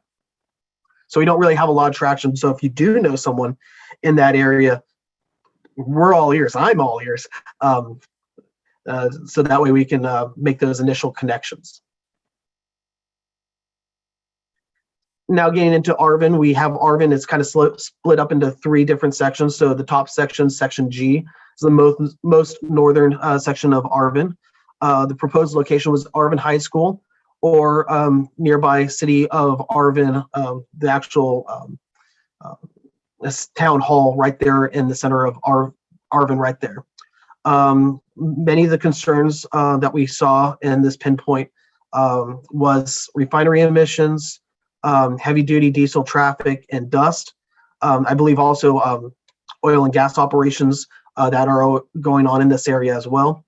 Proposed monitoring equipment would be the air monitoring trailer. Now this is the big daddy, the big Kuna. That's the picture that Chai showed earlier. That is the full huge trailer. This is where we propose to place it at. It can do real-time PM 2.5, black carbon, ozone, NO2, SO2, CO, H2S, and BTEX compounds. That includes benzenes, toluenes, xylenes, and ethyl benzenes. Those are really prevalent in oil and gas and gasoline and diesel emissions. So this is where we propose that. We reached out to the current high school district. I have yet to hear back on my emails to them. There may be further contacts utilizing the different resources to try to get in a conversation there. But we did get correspondence back from the city of Arvin, who has offered to host us if Arvin High School doesn't go through. So if we're approved to go to try to shoot with Arvin High, and if we aren't able to get there, if we can move into the city of Arvin at their location, they have already been receptive to us. So that's really great to hear from them. And then section H, right underneath the last area, a lot of different areas kind of scattered around in this area. So we could utilize the van for this area as well. There is a potential additional location for real-time PM 2.5 monitors in this area too. A lot of the concerns were based around vehicle traffic, pesticides, oil and gas productions. And proposed monitoring equipment is that mobile monitoring van. But if requested, we can start looking into a potential additional location for a real-time PM 2.5 monitor in this area as well.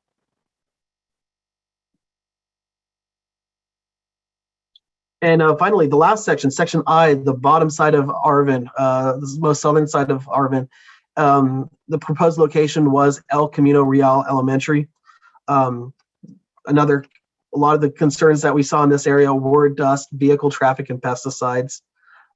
We proposed to put a PM 2.5 monitor in this area to capture those concerns. And I've already had a couple of conversations with the Arvin School District, and they are receptive to having us, and we are waiting for their discussions on that as well, as long as these conversations can move forward for these sites. So that is it. I think that's going to open up the gates for comments. Yeah, absolutely. Thank you, Brad and Chai. We have a lot of questions, so I'm going to start by reading some of the questions on the chat, and then we'll open it up to the hands that we have raised. So remember here, we are providing your general support using the thumbs up. If you have questions or concerns, please do raise your hand or put it in the chat. So our first question on the chat is from Jesus Alonso. Can you clarify why Alicante was proposed instead of the Lamont school? Alicante was is a Lamont school.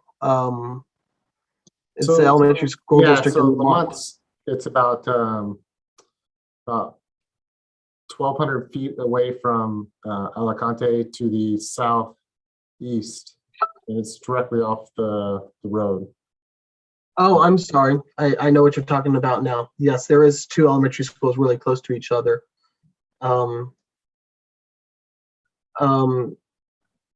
The other school was Lamont Elementary School.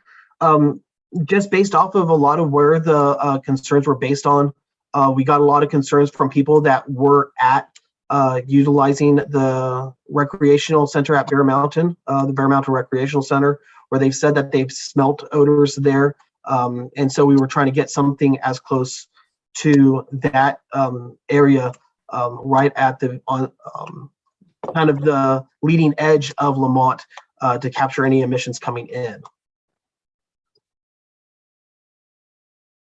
Emma, thank you. Emma supports the need to add monitors in the northern area of Section A. While the refinery may have monitors, the refinery is also a great source for truck traffic, and the northern area of Section A is also closer to the 58, so some support there. And for Section G, no permanent monitoring, so that's concerning to some CSC members. I don't know if you have anything to clarify there for Section G. Yeah, I dropped in, Dr. Ramos, I dropped there in we a go. note. So that we're actually proposing like one of the most sophisticated with the most air monitoring at that location. So and That is like the $800,000 equipment. Yeah, that's the fixed monitor. So it would be kept in one location. Perfect, thank you. I wasn't scrolling fast enough, Ryan. Thanks for clarifying. And I see Jesus has your hand raised. Please go ahead with your question. It was a bit alongside the other one where another clarification. Didn't we see like a VOC map or a PM 2.5 map that showed higher levels, and I can't remember if VOC or PM, across the street or in the intersection at Lamont School? And I didn't see that map anywhere here, but I mean, in previous meetings we saw a map.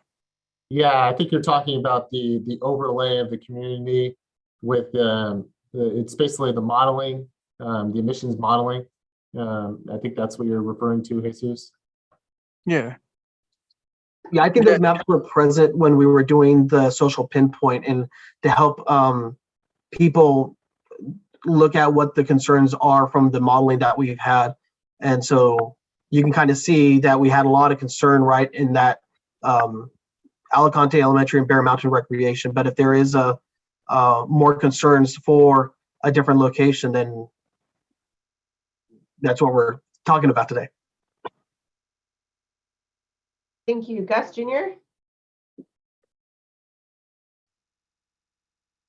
Yes, how's it going? Thank you for calling me. Yeah, thank you so much for the presentation. Looking back at this, I think it was maybe Chai's slide number 8, and we don't have to go back to it, but where there was the indication of like good quality data, PM 2.5, this one, perfect. I think the biggest bang for our buck, if you will, for this community would either be the large trailer and the compact system. Obviously, like they have a lot of high overarching usage in between them. Obviously, one is at a greater scale, and I think I've seen both of these systems. So I'm happy that there's at least, you know, one of each in the community of like the greater Lamont area and the greater Arvin area. And so that's, you know, really good. I think the fact that in these locations, like in section D, E, and H, where there is no potential stationary monitor, this mobile monitor would be like a good equivalent.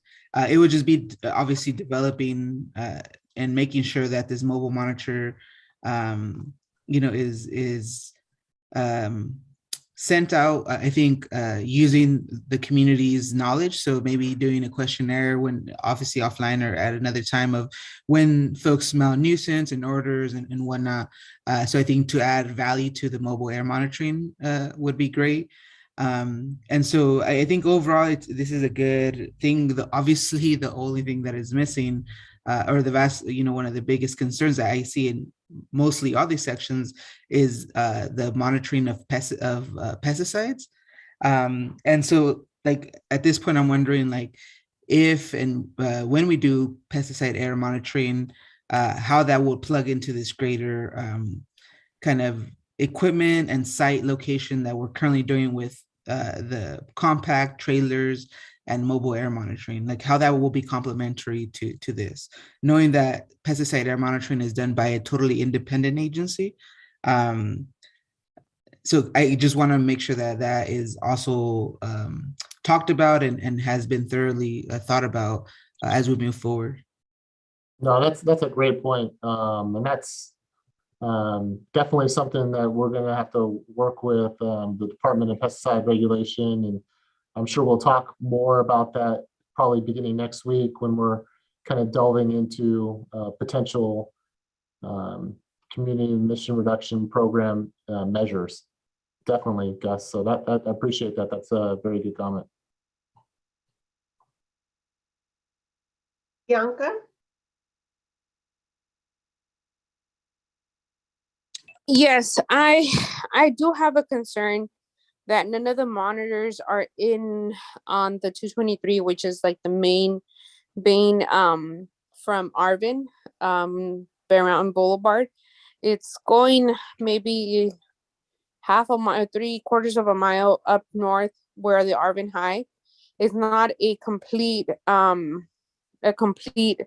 correct site. Well, it's not an agreeable site because of Arvin High maybe being reluctant of having that site.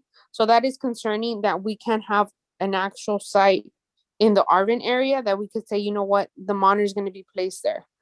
And something that I did wanted to add, multiple sections you had mentioned about pesticides, and I heard that comment from Gustavo. But my concern is like, what is Carb going to do in that case? I know that Carb does sometimes take the lead on the pesticide portion monitoring. What is Carb going to do in that case? And I know that I think I saw Ming earlier from DPR. Are they planning to do any type of monitoring in any of these locations? Because it's one of the highest concerns here. And if we don't, then how are we going to deploy all these monitors without having that pesticide piece added to it? I know that the ag commissioner's here. I know he's been in the hot seat for a while, and we want to know what's going to happen in that case. Is the ag commissioner going to gonna be helpful in this whole process, or we're just gonna wait until the state agency takes control over this monitoring piece, because it is part of the multiple agencies, and if we don't have all the key players, then it's all going to go to the waste. So I just wanted to add that up. If somebody could answer that. I can answer the beginning portion of that where you were mentioning about Arvin High, and that's actually the city of Arvin. That is located right on the 223, like a couple of 100 feet away from it. So it's right behind the McDonald's there, if you know where that's at. So again, I think our initial site was to place a monitor at where the sensitive receptors would be at, which are the school children there in that area. But if that doesn't move forward, if we have the approval to move for our second suggestion, which would be working with the city of Arvin, that would be a great location that would satisfy your concerns right there. Yeah, and then the other thing, I mean, if the desire of the committee is to look to put it there, once again, we can always use the air monitoring van. We could place it there for a week at Arvin High School and see if we're seeing, considerable differences in the readings between the high school and the city of Arvin location. So I mean, those are all possibilities in working with the community steering committee. On the second piece that Bianca had raised about the need for all the agencies to work together, similar to what I was saying in response to Gus's, yeah, we agree, and I can't thank DPR enough for their involvement, not only in chapter, but the beginning involvement here in Arvin Lamont as well. They've been tremendous partners with us in doing a lot of work. And so we definitely, I think, what we're looking to do is, through starting next week is, getting that feedback from you, Bianca, and others on what monitoring may look like, and sharing that with the Department of Pesticide Regulations. And so, yeah, I think there's going to be a lot of good conversation around that. Thank you. And I'm hearing an action item based on that. So I have a comment here from Glenn. If the pesticide air monitors show high pesticide readings, we could definitely discuss that at that time. So our action item is to continue this collaboration. And Bianca, to your point, the details of these monitors will be further discussed at the next week's meeting or future meetings. We have Evelyn, and I thought I had seen another hand, but it went down. Evelyn?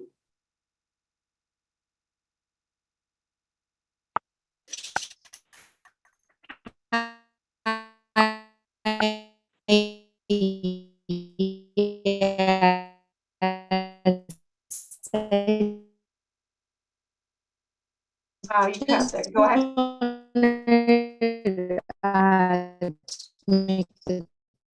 Oh, I'm sorry, we cannot hear you. And I did want to thank the committee for putting those sites and the pinpoints on. I think maybe we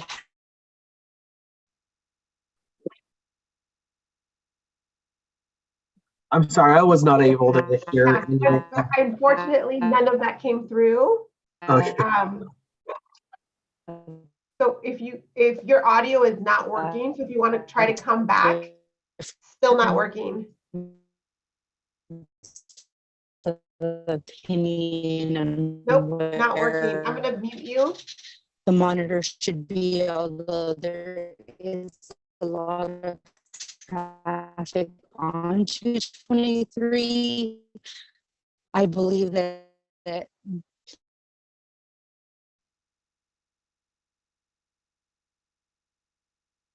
so she's cut off. Unfortunately, it's not working. We can't hear you. I don't know if she's still talking. I can't hear anything on my end. So we will, I think we have time for one more question before we wrap this up. Gustavo? Yes, I have a comment. I think in terms of the Alicante location, I support that idea and I think Jesus' question was, about the Lamont School, which is on the main street. Sorry. But I think to capture, I think if there is going to be a monitor in Montview School and one in Sunset, that will capture the heavy truck passing through the community.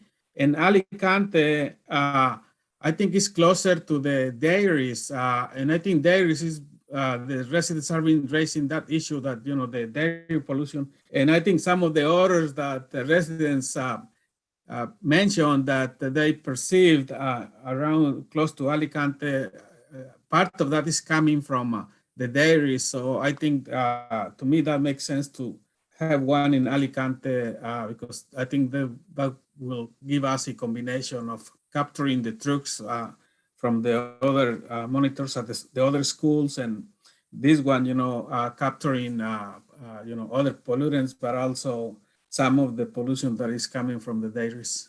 And I think in terms of the Arvin area, the residents also, I think, raised questions or concerns about, I think one of the other area that they were looking maybe to have a monitor is in the corner of 223 and Comanche to capture both the trucks, but also the agricultural operations, because during harvest, there is a lot of dust going through their community. So I understand that if there is one at the City Hall and one at the Comanche and 223 may not be far, but I think maybe at least a mobile source, mobile monitor capturing, putting that in the 223 and Comanche, because that's another area of concern from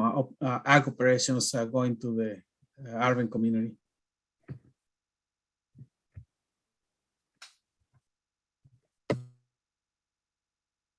Thank you. so Thank you much. for. Go ahead, Brad. Oh, I was just saying thank you. That was all. I'm taking notes. Great. So this is perfect. This is exactly what the Air District was looking for, your concerns, your inputs, and your recommendations. I see we have a comment from Carb on the chat.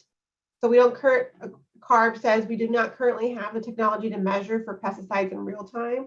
So that may not help in deciding where to put an additional monitor. Carb is supportive of helping the CSC achieve its monitoring goals, including monitoring for pesticides.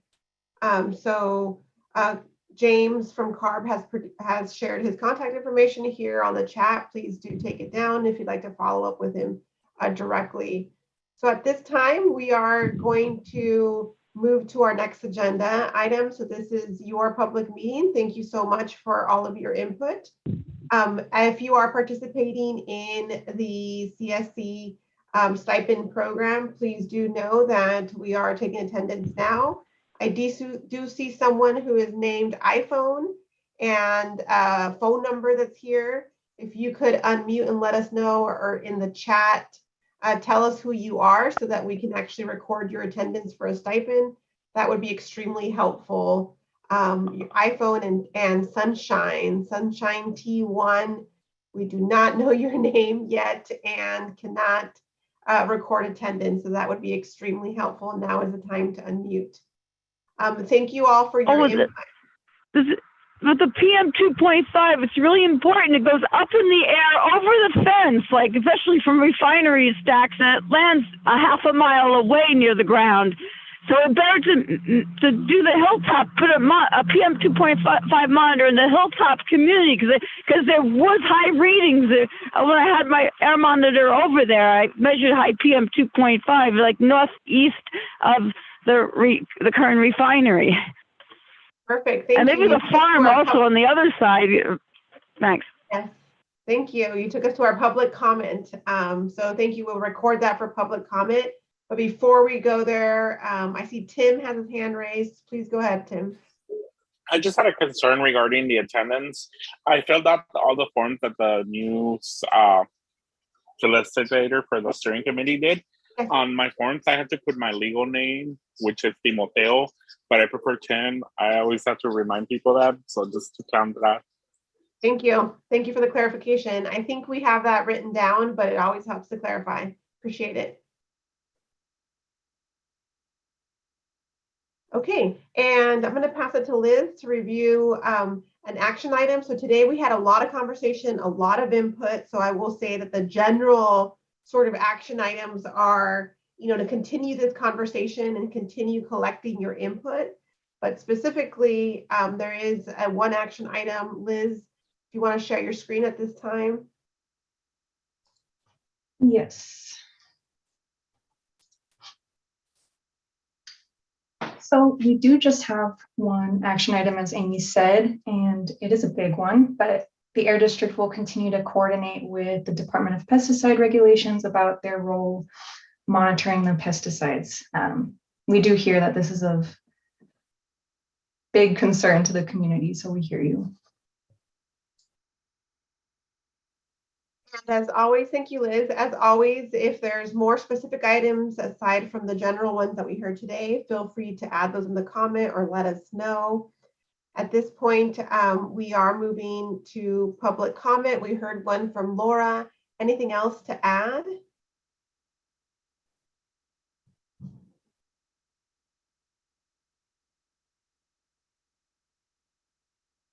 Folks are tired. Gustavo.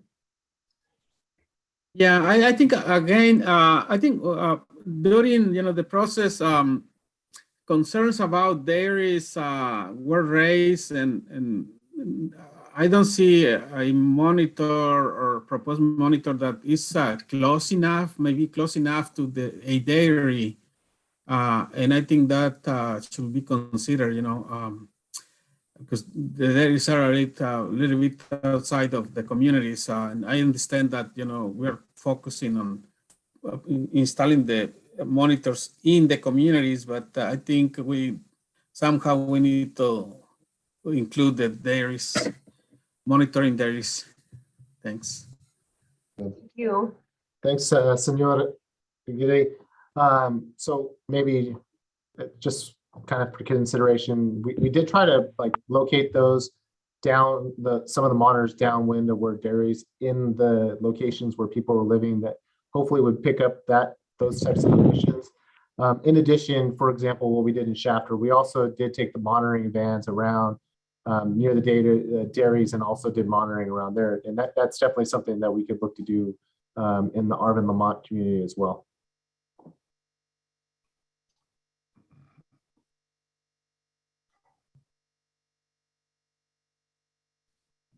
Go ahead. Yeah. Yeah, this is Kent. Brad, I appreciate your team and your expertise on knowing where to place the devices. You're the professionals, we aren't. It's good to hear community concern.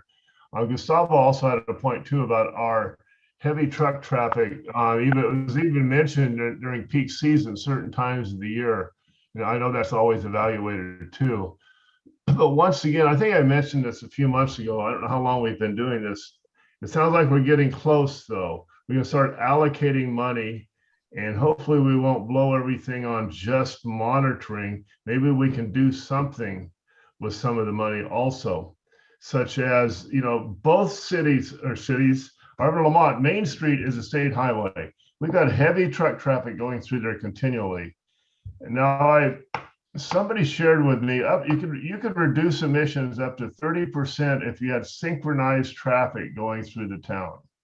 Now, I'd like somebody to tell me if I'm all wet or wrong on that, maybe next week or something. I'd be interested to see if we could get the Caltrans to synchronize and what the value is in that for truck traffic rolling through town. Not stopping and going like they do. Is there a measurement on that? And that's something that we can make a difference, and it probably wouldn't cost us too much money. I don't know. I'll be interested. Brian, if you have a comment on that. No, that's really good input, and we've heard that mentioned as an idea, and it was probably from you, Kent. I'll give you the credit, but that is definitely something that we've heard and we're currently looking into. Well, if something like 30%, that's a needle mover. I mean, that makes our lives better, and that's what we're here for. Yeah. Thank you. Thank you, Kent. It sounds like we have a new action item and we will make sure to bring that back. So as you all know, we have 2 meetings this month, so we will see you again in 1 week. We will meet next Wednesday for our regular meeting. We will start discussing CSC certain measures at 5 o'clock promptly, so we do expect to see you all there. I do see one hand and we have 1 second left. Gus, go ahead. Yes, Final thoughts. I'll make it quick. So is this proposition of the air monitors and the equipment, is that going to be something that the air district will propose to their governing board to get these monitors ordered and placed, or is there still going to be another process of fine tuning the selection of monitors? Yeah, I mean, there's still going to be the ongoing, but like I mentioned at the last meeting, we do need to move forward with purchasing those, especially some of the things that Chai talked about with the supply chain issues. And then the other thing that we're seeing is that the cost is constantly going up, and I don't project that to stop. And so wanting to be, be as effective with the funds as possible. Yeah, we are looking to take the requisition only for the trailer as well as the multi-compact units.